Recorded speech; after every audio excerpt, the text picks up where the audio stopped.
They feared him.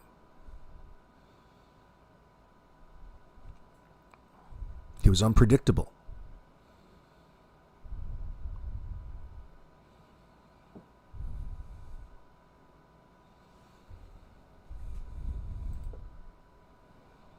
About things is the way she is now.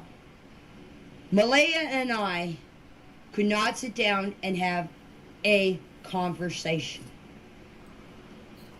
If it was just a brief conversation. So I wonder what else there is, if there's things that she's willing to share about how she didn't get along with Malaya in that sense, or the way that she felt about her. She doesn't really get across to us at any point in time the reasons why. But she's acknowledged. She's acknowledged it. All of these are contributing factors to whatever happened to Jack and Lilly. No question about it.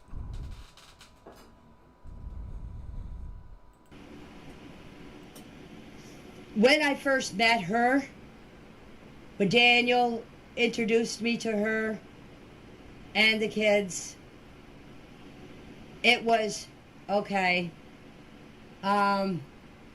My personal opinion of her, I'm not gonna say.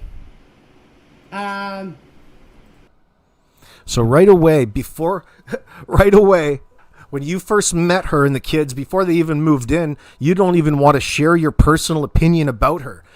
So already there's a problem before they even move into the trailer on Gairloch Road. We are headed for disaster. This relationship, no wonder she wanted the fuck out of there. But they got kicked out of Patty's house because she was unwilling to get educated, find a job, especially when she had all of those individuals around her in order to contribute to some sort of support, in order to tie up the schedule so it wouldn't cost her thousands of dollars in childcare a month. But she squandered that away. I know what that's like. That happened to me. I didn't see that coming. Never anticipate that. Personality of a cactus bush. I agree 100%. Janie's resentment of Malaya and the kids is bloody obvious. Oh, I mean, she doesn't hide it. She doesn't hide it. But I do feel that she's sanitizing it. I believe it's much, much worse. Imagine where there's no cameras. You're not going on the record. You're not making a public statement like is happening here. What she really, or how she really speaks about her, feels. Or worse yet, towards her, which means towards Jack and Lilly. Jack and Lilly are an extension of Malaya in this sense. And Malaya is being made to feel bad about it.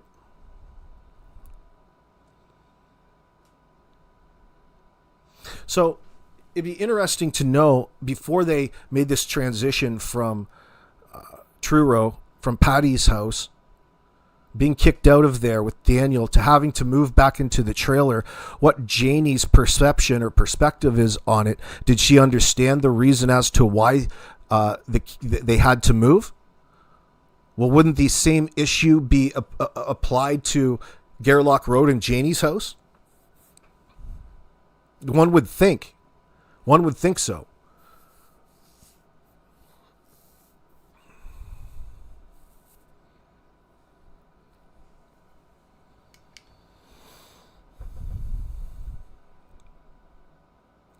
So you think so there's something to that about what Wade said about Malaya being a lazy mother in that sense?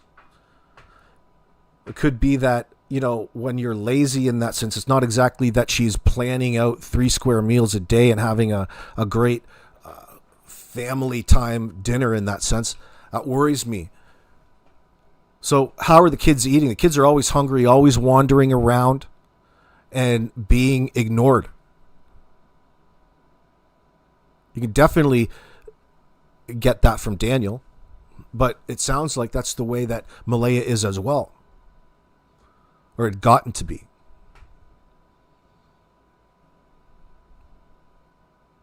You think Jack and Lily feared Janie, Callie? Oh yeah, for sure. She literally was like the the old witch in Hansel and Gretel. That gingerbread house. That really draws you in, doesn't it?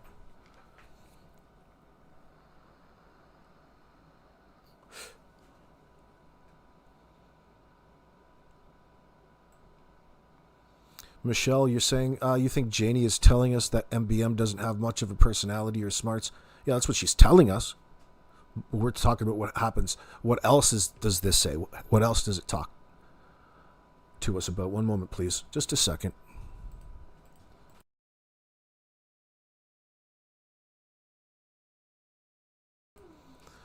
People bugging me for snacks all of a sudden. Tensions were high in that trailer. You know it, Jacqueline Howard. Janie wanted them out. Malaya wanted out. Everybody wanted this done. Right. What is keeping this relationship together? Daniel's out of control sex life, his need of sexual control and dominance over Malaya from time to time. It's not even getting that good now. It's all ruined. You went and ruined it by having another kid. Now there's far too much things to do than to worry about sneaking away to bang.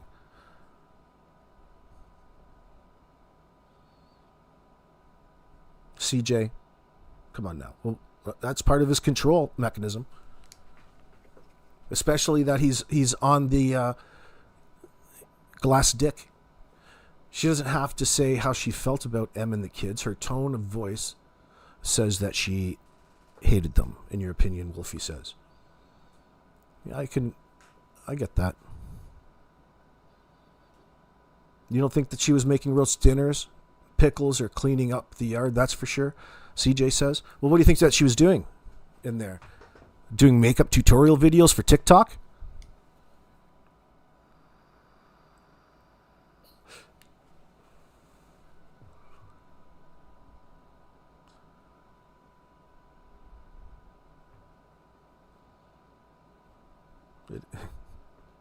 Daniel's need to control where Meadow lives. Well, it'd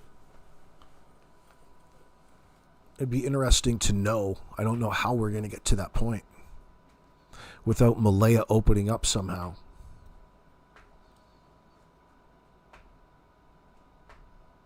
I'm not very impressed with Malaya at this moment in time. Pisses me off. What was the original plan? How long was his mom supposed to live out there? Well, that's the question that really never gets asked. That information isn't out there for us. By the looks of it, indefinitely, we'll say. Could you imagine?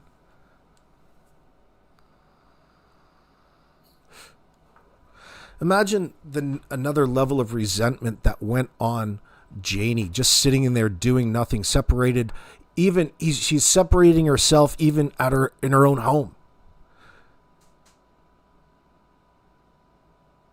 Got an extension cord running through the window. Got to go back in if she needs to take a dump. She needs to have a shower. Get some food stores. She's constantly got to be interrupting and engaged at some level. It's not like it's a separate environment in that sense. It's like camping in the fucking driveway. That's what she's doing.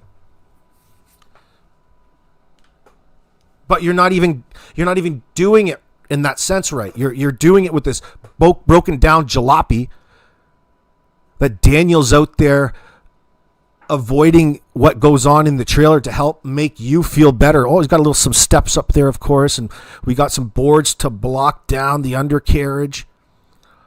Throw a tarp over the top so mom doesn't feel all of the rain coming in on this leaky ass fucking roof of this free RV. It's a shithole. There's no question about it. It's a shithole RV. The dog's scratching the hell out of the door when she opens it up. All of the fixtures are rotted down. Stank. Boudissy. Thing be smelling like 3 generations of mold on the inside. This is the type of RV that gets towed on the side of the road. You know, people donate their RVs to the homeless in that sense. And that's what this is. That's what she's doing in her own house. It doesn't matter how many, fake lamps you put up on that tweaker's 2x4 that he's erected there as your fence.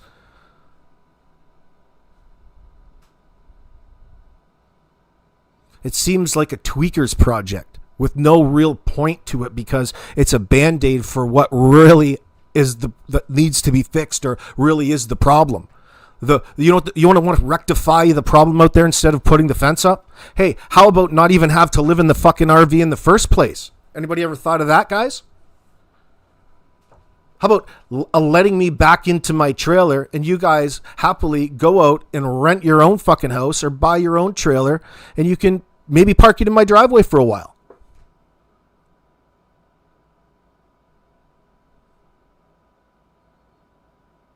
Fucking nonsense.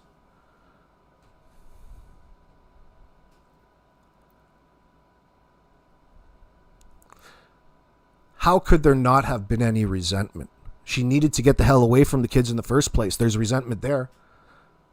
What do you think she thinks about primarily when she's out there?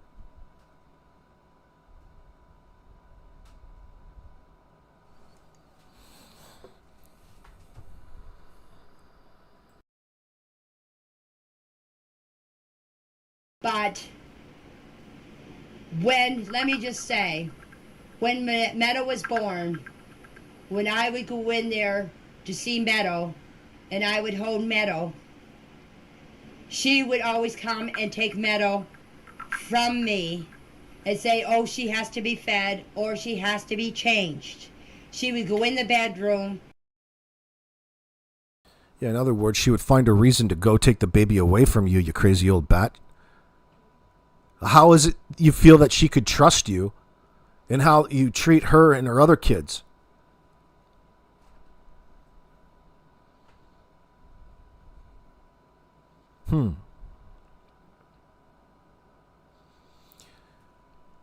If he could afford all of the cars he wrecked, he could afford his own damn place. Such a damn parasite. Well, it's all about trading up the real Norbeaster.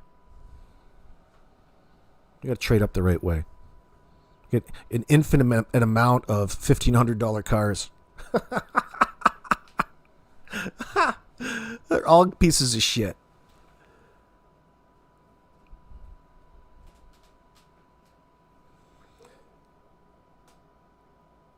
I used to take your baby away from people I didn't want holding him to.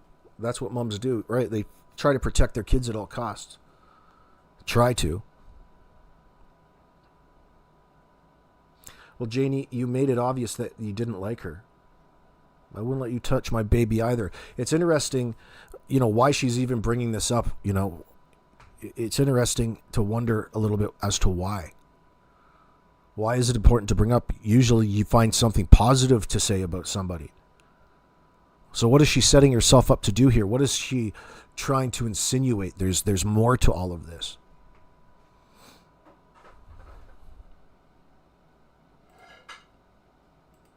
And she wouldn't come out until I would leave.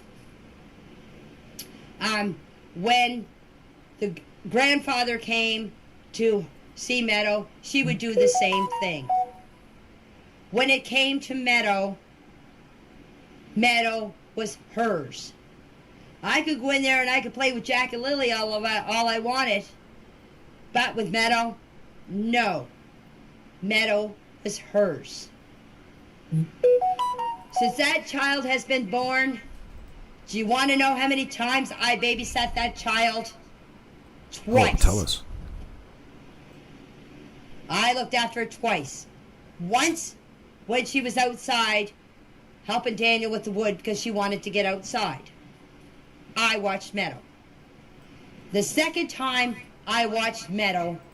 I wouldn't exactly call that babysitting. Do you see how confined it seems? Like, think about the way that she's describing it. The 2 times I spent any time alone with that child, Meadow. Nobody would even consider that. No one consider that babysitting in that sense. Hey, do you want to? On one hand, you're complaining about spending time or not spending time. When you do, it really sticks out in your mind, and then you complain about that as well. It's the only time.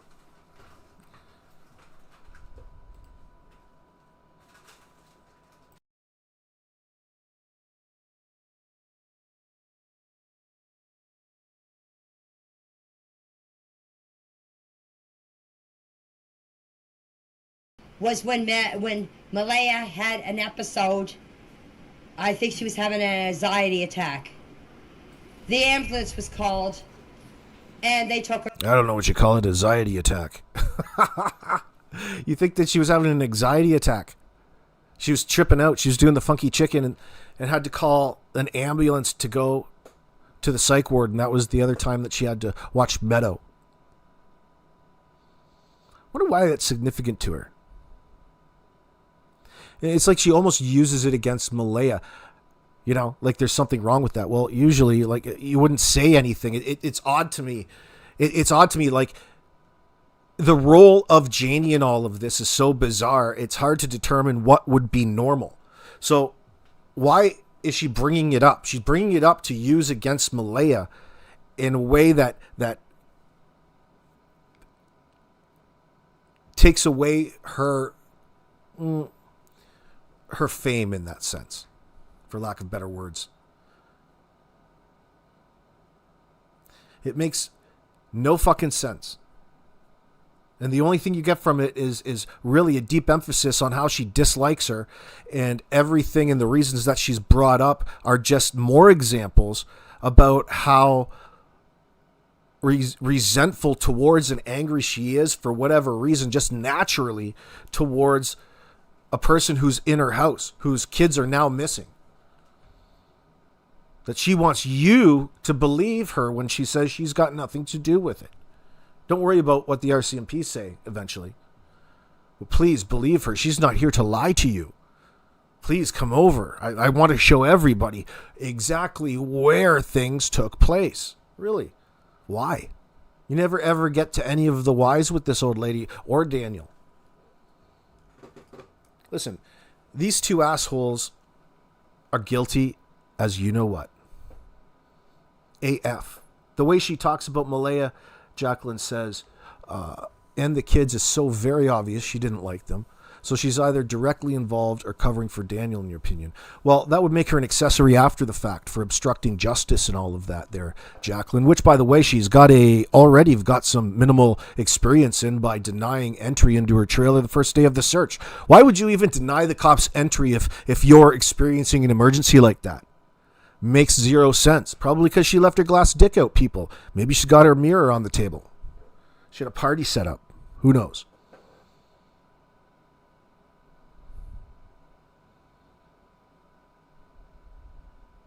She's an odd duck in that sense.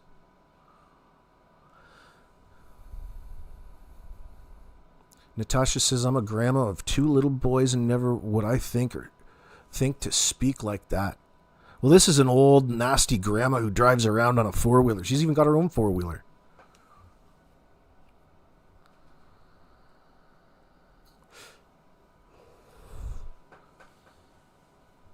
See, it's got to be, she must be a little, I don't know what it is, what it's going to be with her. Why? Maybe it's just one of those situations where she's put in a position to have to judge and compare. And that's all she can't get around that because of her experiences with Daniel's ex and those kids and all of the problems that Daniel has told her that his ex is putting her through. It's probably all bullshit and probably a lot of the same things. Daniel lies to this woman nonstop. He's learned to have to lie to her. It's become normal. The kids and Malaya were all probably terrified of her. You hear you, crazy buck.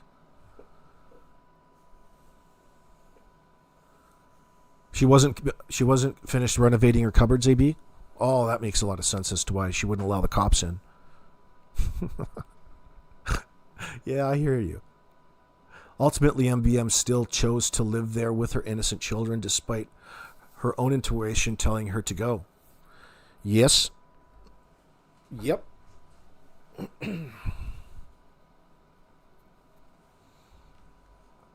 That's true. Too busy clutching the bottle and pickling gherkins and raking driveways at midnight. She's a pickling up in there?